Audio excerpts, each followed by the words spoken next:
What a nice day to swim in the pool. What's this? An error has appeared on your control unit. It says water flow fault.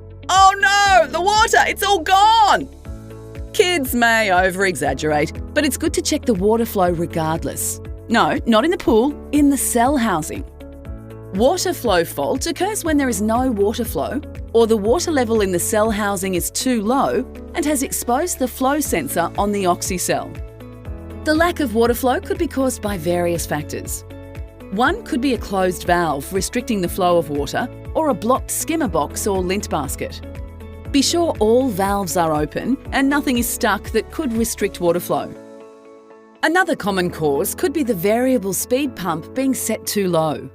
Check the speed of the pump and increase it as necessary for a constant flow of water through the cell housing. Vacuuming the pool could also restrict water flow through the system. If you've just backwashed your pool and no water is coming through the pump, there is a possibility air is in the system. Switch your naked system off, open the clear lid at the front of the pump and fill with water. Replace the lid and switch the system back on. Make sure to return to auto when satisfied. Sometimes it may take more than one attempt to get the flow going again. If there is problem with the flow, the system will automatically stop the pump for 3 minutes and make 3 attempts to draw in water. This is done over a 5 to 10 minute period.